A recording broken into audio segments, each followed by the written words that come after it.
दोस्तों, केंद्रीय विद्यालय की फॉर्म की पूरी चारों बगल हल्ला तो हो गई है कि फॉर्म जो है अब आ रही है 5 दिसंबर से, आप भर सकते हैं।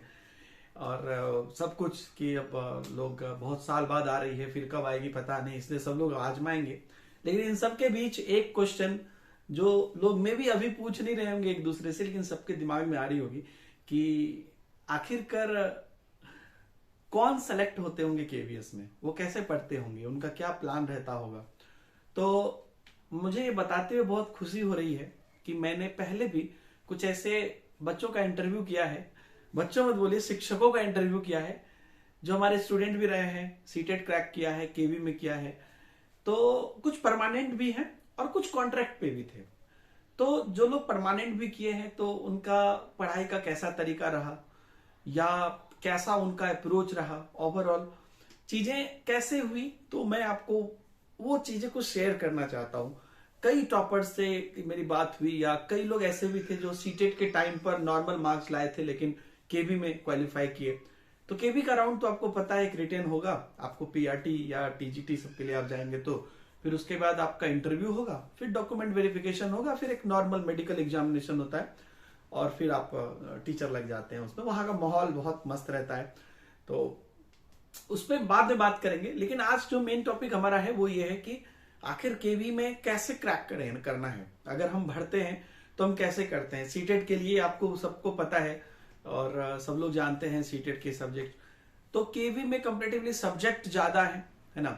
इसमें कुछ चीजें आपको जैसे कि रीजनिंग है या जीके है, या ऐसी कुछ चीजें आपकी जुड़ जाती हैं, और कंप्यूटर हैं, तो नई नई चीजें कुछ जुड़ती भी हैं। और जो आपने पहले से पढ़ी है, चाहे वो आपने बीएड में पढ़ी हो या सीटेट में पढ़ी हो, वो भी कुछ परसेंटेज आपको काम आती है।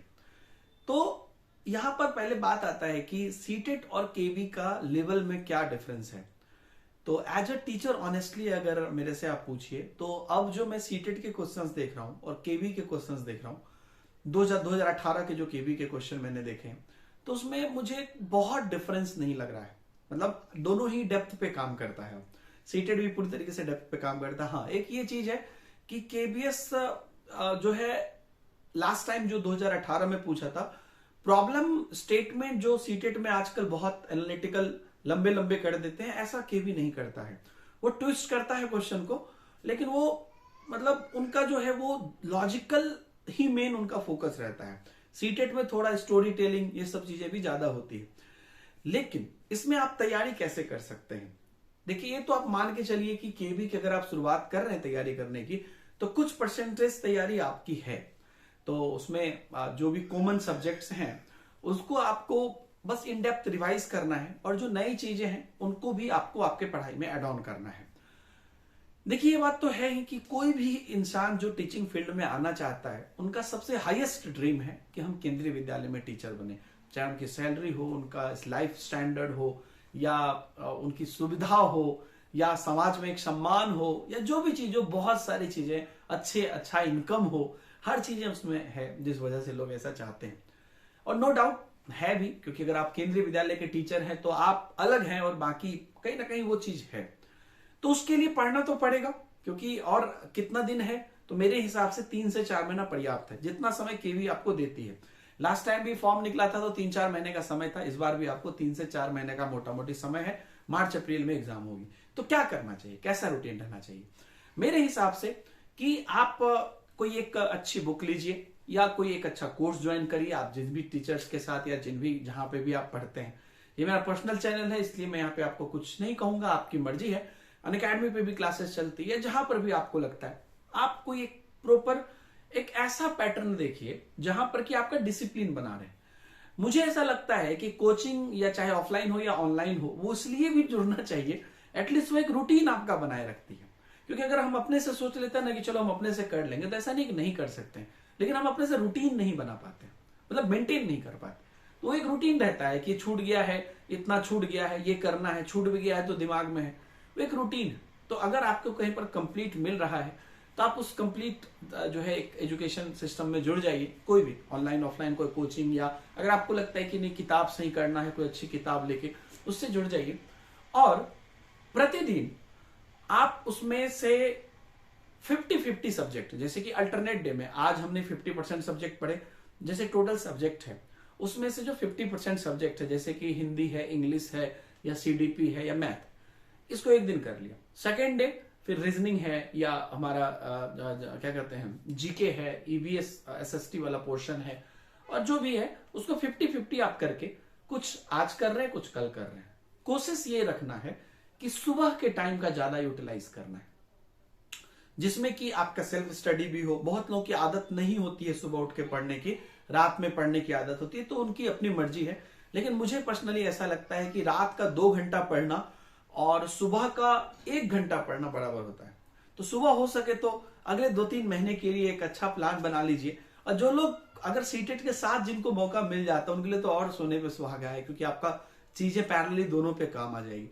तो आप सुबह भी 1-2 घंटा पढ़ने की कोशिश करिए, और सुबह चाहिए कि 10, 11, 12 बजे से पहले आप कितना कुछ अचीव कर लीजिए, क्योंकि बाद में ना थोड़ा माइंड स्लो चलता है, ये साइकोलॉजी भी ये बात कहती है। तो उस टाइम पर आप जितना अचीव कर सकते हैं, जितना कर सकते हैं कर लीजिए। तो जो आपके मेजर टॉपिक है, ज्यादा लॉजिकल टॉपिक है, उसको सुबह कर लीजिए। और एक चीज इसमें मैं आपको बोलूंगा जो आप सीटेट में भी कर सकते हैं, लेकिन इसमें बहुत जरूरी है, वो क्या है कि पर डे, जैसे कि आज आपने पूरे दिन में पढ़ा, तो जब भी आपको फुर्सत मिलता है, बिना किताब खोले आप कहीं बैठे हैं, चाहे घर में हैं, बाथरूम में हैं, कहीं बाहर में बैठे हैं, कहीं घूम रहे हैं, आप अपने मन में ये चीज सोचिए कि मान लीजिए कि आज मैंने सुबह में इंग्लिश पढ़ा, तो इंग्लिश में क्या पढ़ा, वोकैब पढ़ा। वोकैब में कौन कौन सा पढ़ा था, ये पढ़ा था। उसमें से जो जो चीजें आपको याद आ रही है उस टाइम पे कि ये पढ़ा था, तो उसका प्रश्न उत्तर दोनों ही जस्ट अपने आप में बोलिए कि ये था, उसका ये मीनिंग था, उसका ये था। जितनी भी चीजें याद आ रही है, इससे 2 चीज होगा, एक तो आपका कंसंट्रेशन बढ़ता है, दूसरी आपकी मेमोरी पावर बढ़ती है, और तीसरी चीज की वो चीजें आपकी मतलब गपशप में अपने आप से टॉक में, सेल्फ टॉक में रिवाइज हो जाती है। और हर सैटरडे संडे या एटलीस्ट संडे जो पूरा हफ्ता पढ़ा है, उन सभी चीजों को देख के रिवाइज करिए। मतलब जो आप 4 घंटे में पढ़े हैं, वो रिवीजन आपका आधा घंटा में होना चाहिए, क्योंकि इससे पहले आपने 2 काम किया है। एक तो आप पूरा पढ़े हैं, पूरा टाइम देके पढ़े हैं, दूसरा ये अपना जो मन में ब्रेन स्टॉर्मिंग वाली चीज है वो आपने की है, और तीसरा कि वो आप संडे को कर रहे हैं। ये चीज आप विधिवत 3 से 4 महीना कंटिन्यू करिए, इसमें आपका पूरा सिलेबस भी कंप्लीट होगा। और यहां पर अब केबी में, जैसे हम सीटेट में बोलते हैं, तो यहां पे और ज्यादा है कि केबी में आपकी क्वांटिटी मैटर नहीं करती है, क्वालिटी मैटर करती है। क्योंकि आप बहुत ज्यादा नहीं करना है आपको कि बहुत क्वेश्चंस कर रहे हैं या बहुत चीज पढ़ रहे हैं, नहीं, हम एक एक करके कर रहे हैं, और जो कर रहे हैं उसमें मतलब पूरा बॉस बन रहे हैं, 100% अपने आप को ले जा पा रहे हैं। तो ये चीज करते करते करते करते आप देखिएगा कि down the line after 1 month आपको बहुत चीजें कंट्रोल में आ जाएगी। और जब एग्जाम नजदीक आ जाता है, फिर आप प्रैक्टिस सेट्स लगाइए, है ना, ओवरऑल प्रैक्टिस सेट्स लगाइए, चैप्टर वाइज लगाइए, मतलब टॉपिक वाइज लगाइए। तो वो सब चीज भी आप लगा सकते हैं, जहां पे भी कोई टेस्ट सीरीज होती है दीजिए। एक और चीज हमेशा ध्यान रखिएगा, चाहे आप कभी भी तैयारी कर रहे हो, कुछ चीजें होती ही हैं आपकी माथा पच्ची करने के लिए, मतलब आपका दिमाग खराब करने के लिए। तो हमें ये मान के चलना है कि हर इंसान हर चीज नहीं कर सकता, या हर टाइम में हर इंसान हर चीज नहीं कर सकता है। कई बार आप देखिएगा इस समय पर आपकी कोई चीज बहुत आपके दिमाग में उल्टा पुल्टा कर रही है, लेकिन वही चीज अगर आप अभी छोड़ के नेक्स्ट डे कभी फ्रेश माइंड से करेंगे तो हो जाएगी। इसलिए कभी भी ये, मतलब मुझे लगता है कि ये आपको सिर्फ केबी की तैयारी में नहीं, पूरे लाइफ में कोई चीज उस समय पर आपको बहुत परेशान कर रही है ना, तो उस समय पर छोड़ दीजिए। क्योंकि आप मान लीजिए कि उस समय पर ऐसे भी होगी भी, तो वो बहुत क्वालिटी के साथ नहीं होगी, चाहे कोई डिसीजन है, चाहे कोई पढ़ाई है, लेट इट गो। उसके बाद आप बाद में, अगर आपका दिल करता है, अगर आपका इंटरेस्ट आता है, ऑटोमेटिकली वो आएगा, उस टाइम पे उसको करिए।